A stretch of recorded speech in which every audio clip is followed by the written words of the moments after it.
Thank you. Thank you, Senator Rosen. Senator Cotton, please.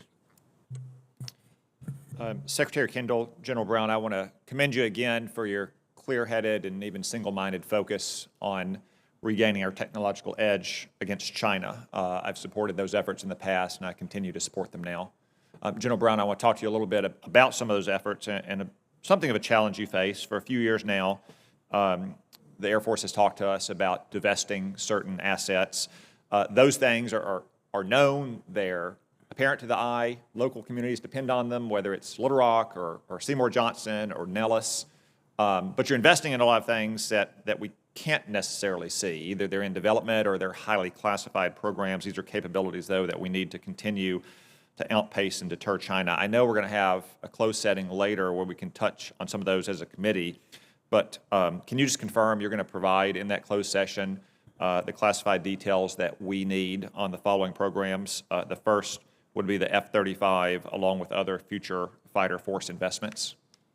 Senator, we will. And if I could also add, one of the areas that I focus on with my staff is to get as many of the, we'll have a closed session today, but as many briefings as possible.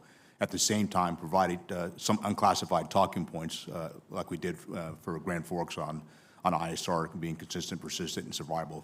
So they have an idea that they can, things they can talk about with their constituents as well as the other members of the Congress. Okay. A second one is the future of air-to-ground weapons and air-to-air weapons, and that especially includes hypersonics. We'll be prepared to talk about that in closed session. The future of ISR, you've already touched on. Some key space capabilities I can't even name here. I'll ask you first, then turn to General Raymond. I really depend on General Raymond. I'm a beneficiary of his capabilities. Sure, I look forward to talking to you in the closed hearing about that. Okay, and General Brown, we've touched on this with a few other senators, the B-21. We'll get a classified update on that as well. Yeah, you will. Okay. I just want to say that I understand some senators desire to have some of these programs at a lower classification level, and I do believe there are certain cases where the government overclassifies matters. But some of these are extremely sensitive programs, and if the Chinese or the Russians were to understand these capabilities, it would put all of our troops in our nation at graver risk in the future. Senator Warren said that we need to have more ability for oversight and transparency, and she cited inspector generals and NGOs and the press. That's what we're here for, though. Like, NGO's job is not to oversee the government. The press's job is not to oversee the government. They are not elected by the people, and they are not vested with that authority under our Constitution. It is this institution, and in particular this committee, to oversee these programs. That's exactly what we do, even if they are highly classified. General Brown, I want to touch on another issue with you. I am concerned about the threat of China acquiring land and property in the vicinity of some sensitive bases. It's not just an Air Force problem. It happens across our military and our intelligence community as well. I just want to bring to your attention one specific project. This is at the Grand Forks Air Force Base in North Dakota. Fufeng, a Chinese company, is investing millions in a local corn mill there.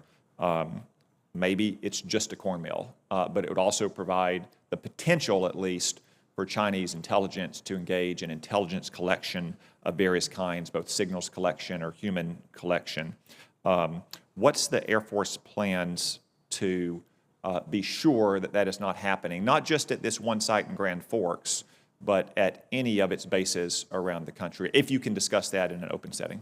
I really can't discuss that details in a open session like this.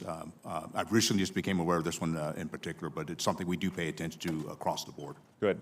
I'm glad to hear that. Again, it's a concern about all our military and intelligence installations around the country. It's not just Grand Forks, but Senator Kramer and I have discussed this at length. I would feel exactly the same if some giant Chinese conglomerate started building a facility outside Little Rock Air Force Base as well. But I'll look forward to exploring that with you in a closed setting. Thank you, gentlemen.